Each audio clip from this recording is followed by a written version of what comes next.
आता आम्ही सगळे निघालो आहे तुळजापूरसाठी आणि इथे आम्ही ओलाची वाट बघत आहे.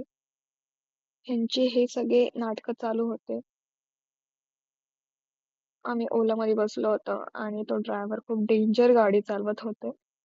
लिटरली म्हणजे एकदम कट टू कट आणि इथं आमची फाटून आलती की बाबा पोहोचायच्या आधीच आमची हित लागते का काय आणि आमचं इथं फोटो सेशन झालेलं आहे आणि आम्ही मग ट्रेनमध्ये बसलो. ट्रेनमध्ये आमचे स्नॅप वगैरे सगळे चालू होते. आम्ही पोहोचलो मग तुळजापूरला 4 वाजता आणि ड्रायव्हर काकांनी खूप जोरात गाणे लावले. सकाळी 4 वाजता इथं आम्ही डान्स चालू होता आमचा.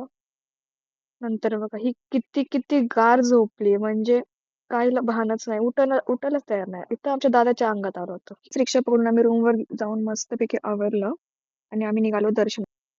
मग काय आम्ही गजरे वगैरे लावले, बांगड्या घेतल्या. हॅलो गाईज, तर आम्ही तुळजापूरला पोहोचून मस्तपैकी फ्रेश वगैरे होऊन आता आम्ही दर्शनाला चाललो. फोटो सेशन आमचं झालंय, ब्लॉग राहिलं होतं.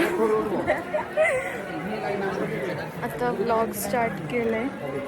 गाईज आता आम्ही आणि थांबून थांबून खूप जास्त वैतागलोय. वैतागली का? हिचं तोंड बघा, बघूच नका, जाऊ द्या. हिचं बघा. हाँ मी तो वैतागली पण ठीक आहे. सफर सुरू आहे, मंजिल का तो पता नाही. आम्ही अजून सकाळपासून खाल्लं पण नाही, 4 वाजल्यापासून.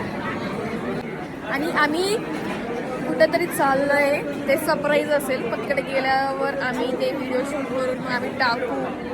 म्हणजे आम्ही स्पेशली त्याच्यासाठीच आलोय खास. पण आमचं या गोष्टीमुळं दर्शन होतंय.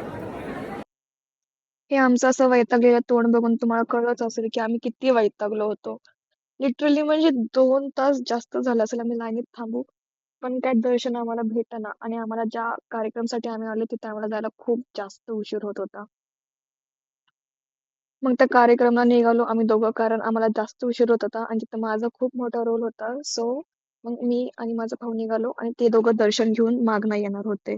सो गाईज, तर आज तुम्हाला मी दाखवते की कुणाच्या एंगेजमेंटसाठी आम्ही खास आलेलो. रिंग सेरेमनी झाली. तो मी थोडा डार्क दिसतोय. ओके, नवरी दाखवतो. कशी आहे मग आमची नवरी? येऊ सुंदरी. कसं केलं मी तिचं मेकअप? ऍक्च्युअली मेकअप करायचं होतं म्हणून आम्ही दोघं घाईघाईत आलो. म्हणून आमच्या दोघांचं दर्शन झालेलं. पण ही किती सुंदर दिसतेय ना. आता तिची एंगेजमेंट बघा. लाजतच नव्हती थोडी पण. कमेंट मध्ये नक्की सांगा कशी दिसते. हे आमचे दाजी किती एक्सायटेड दिसतात ते एंगेजमेंट साठी. त्याने मस्तपैकी एवढं मोठं बुके आणलं होतं आणि फुल लाजत होते.